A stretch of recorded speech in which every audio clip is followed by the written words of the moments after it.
Welcome to Taylor's Detroit Sports, Episode 10 on Spreaker. My name is Taylor Phillips. Let's get to the recap of Game 2 of the Tigers-White Sox series. The Tigers win 7-2. Max Scherzer pitched 7 impressive innings, and the Detroit Tigers scored 6 runs in the first inning en route to a 7-2 victory over the Chicago White Sox on Wednesday night. This was posted by Austin Young on the group Detroit Sports and on my Facebook group, Taylor Phillips' Detroit Sports Group. Nick Castellanos hit a 3-run homer in the first and added an RBI single in the 7th for the Tigers, who snapped a 4-game losing streak. Max Scherzer at 13-3 allowed a run in 5 hits. He struck out 6 and walked 1. Detroit allowed 7 runs in the 7th in an 11-4 loss to the White Sox on Tuesday night, but this time the big inning belonged to the Tigers. Hector Noesi at 5-8 allowed 6 runs and 10 innings in 10 hits in 6 innings. Chicago slugger Jose Abreu singled in the 7th to extend his hitting streak to 19 games. He has hit safely in 37 of his last 38 games. Adam Dunn homered for the White Sox in the 9th off Al Albuquerque. Noesi won his previous 2 starts, and he struck out Austin Jackson to start Wednesday's game, but the next 8 Detroit hitters reached base. Victor Martinez, Torrey Hunter, and J.D. Martinez hit consecutive RBI singles, and Castellanos followed with the opposite field homer to make it 6-0. Castellanos was back at third base after missing Tuesday's game with a right index finger contusion. Noesi settled down after the first, but the damage was done. Scherzer, meanwhile, is unbeaten in his last 7 starts. He picked up his 13th win in that contest, faced the minimum 15 hitters through the first 5 innings. The Tigers turned double plays after singles by Adam Eaton in the first and the 4th. Adam Eaton would apparently finish 2 for 4. Dayan Viciedo ended Scherzer's bid for a shutout with a sacrifice fly in the 7th, and then ended up being the reigning American League Cy Young Award winner's final inning. Dunn hit a solo home run with 1 out in the 9th, his 17th of the year, as mentioned before, off Al Albuquerque. The game started after a 29-minute rain delay. Trainer's room segment. For the White Sox, they announced before the game that reliever Nate Jones underwent Tommy John surgery Tuesday.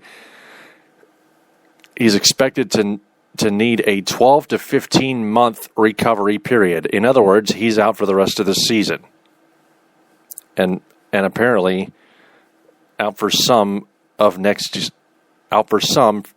season. For the Tigers, shortstop Eugenio Suarez, who left Tuesday's game with a back issue, said he was in pain when he would bend down to take ground balls. He was given the night off. The on deck for the Tigers, Drew Smyly at 6-9 will try to build on an impressive outing against the Los Angeles Angels of Anaheim in his last start in California. The Detroit left-hander struck out 11 in a 2-1 loss, and 17 he would record 17 strikeouts in his last 2 starts.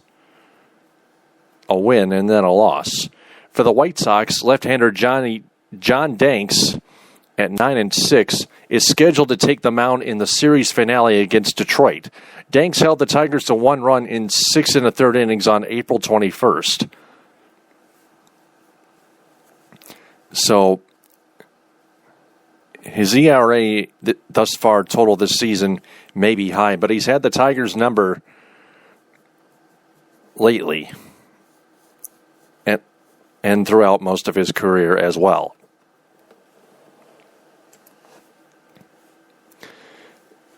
I would predict another pitcher's duel. I'm going to say Tigers 2, White Sox 1 in game 3. Smiley picking up the win, Chamberlain pitching another 1-2-3 inning, and Joe Nathan recording another save.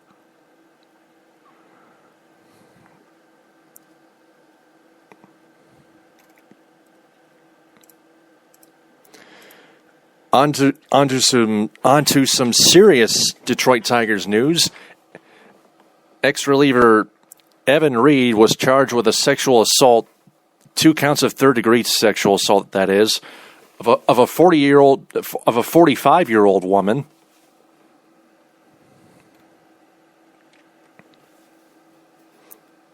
Written by Gus Burns from MLive.com.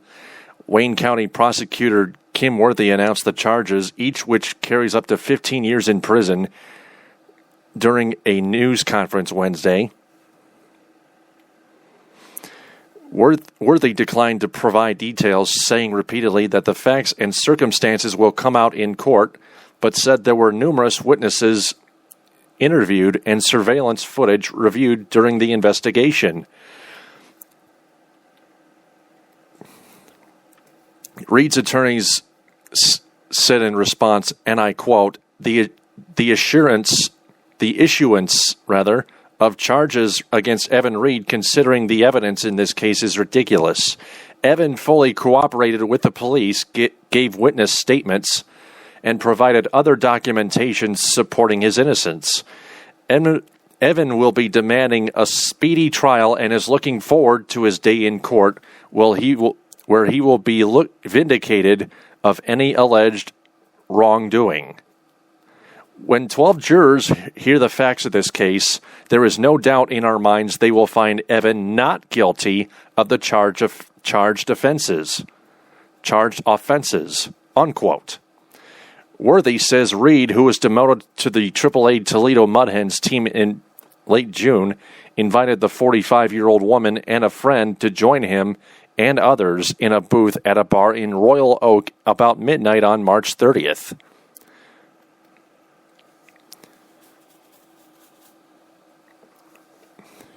Worthy said in her office, and I quote, at some point, the complaint finished an alcohol drink and began to feel odd. After midnight on March 30th, Reed and the complainant left the bar and went by cab to a hotel located, unquote, at the Motor City Casino in Detroit.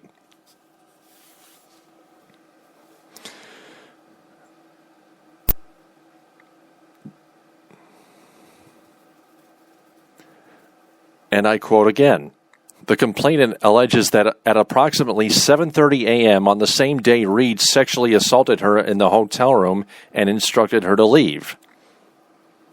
Unquote.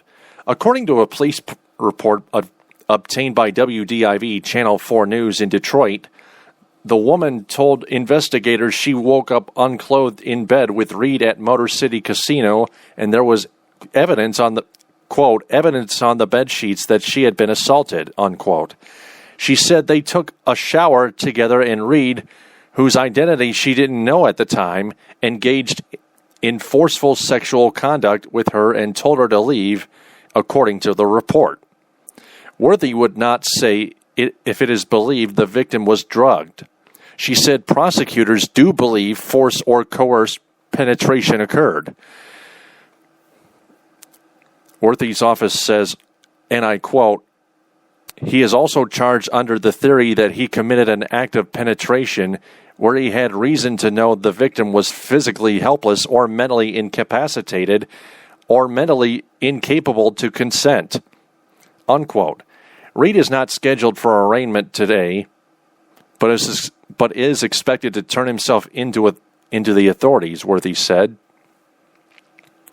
Detroit police submitted their case to the Wayne prosecutor's office more than 2 months ago.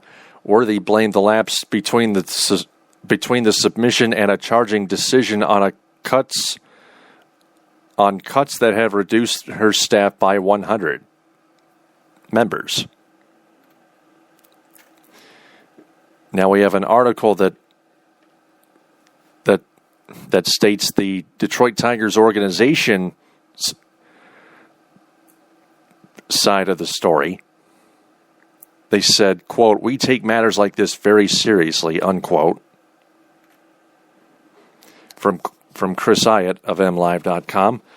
The Detroit Tigers issued a brief statement Wednesday regarding relief pitcher Evan Reed after an announcement Wednesday morning that Reed has been charged with 2 counts of third-degree sexual assault.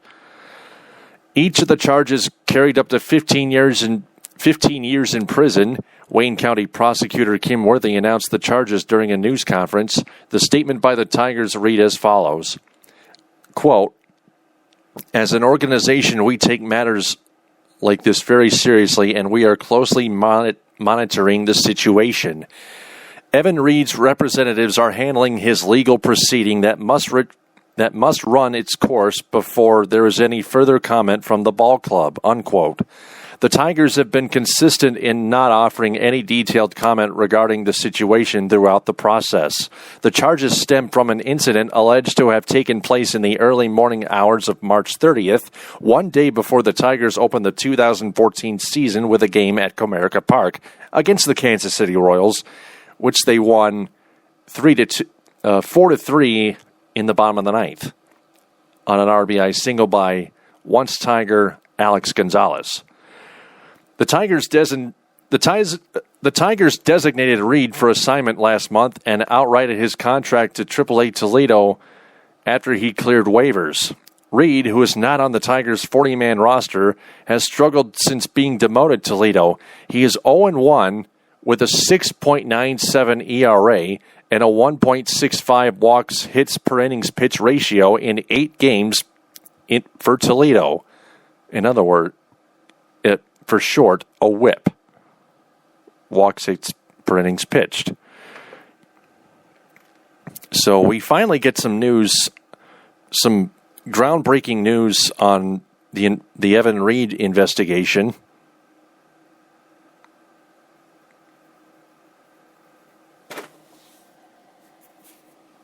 And this is becoming even more serious than I thought myself.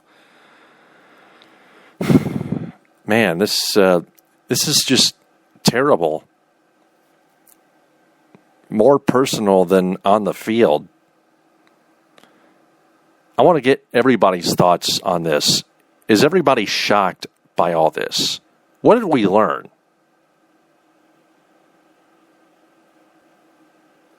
You can comment on my posts on Facebook and Twitter.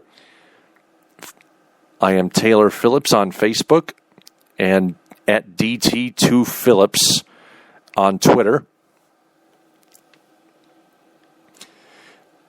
Just a reminder, Game 3 of the Tigers-White Sox series later today, this Thursday at 1:08 on Fox Sports Detroit and on 97.1 The Ticket in Detroit, 97.1 The Ticket, WXYT FM in Detroit, the flagship station for the Tigers, Lions, and Red Wings. Speaking of the Red Wings, they have announced 2 assistant coaches in Jim Hiller and Andrew Brewer. From Michael Caples of My Hockey Now. The Red Wings have rounded out their assistant coaching positions, it appears. Detroit announced today the hirings of Jim Hiller and Andrew Brewer as the club's new assistant coaches. The pair will be joining head coach Mike Babcock, recently hired assistant coach Tony Granato on the Wings staff list this fall, and Tony Granato. Hiller comes to the Wings after spending 11 years in the Western Hockey League and British Columbia Hockey League, most recently serving as head coach of the WHL's Tri-City Americans from 2009 to 2014. He is a Northern Michigan University alum, having skated for the Wildcats from 1989 to 1992, and he also played in 21 regular season and 2 playoff games. In 21 regular seasons and 2 playoff games with the Wings from 1992 to 1993. Brewer joins the Red Wings after spending 3 years with Hockey Canada, working as the organization's video coach for international events that included Canada's gold medal team at the 2014 Winter Olympics in Sochi, Russia, with Babcock serving as head coach. Babcock's team won the gold medal at that time.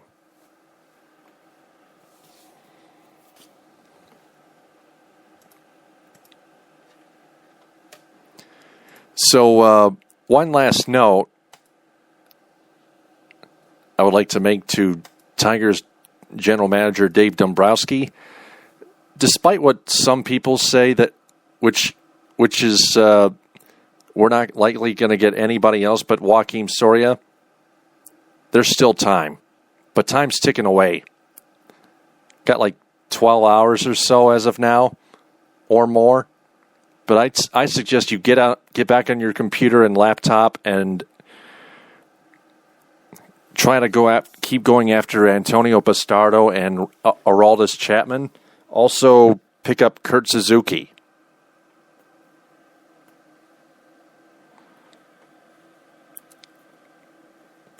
Otherwise, have the coaches shape up the bullpen and the defense and the offense. Something like that. The choice is yours, Dave Dombrowski, and yours alone. That's going to do it for episode 10 of Taylor's Detroit Sports on Spreaker. I will have episode 11 late tomorrow night because I have a wedding rehearsal prior to this Thursday, prior to my sister's wedding on Friday, which starts at 5. So, wish my sister good luck and congratulations.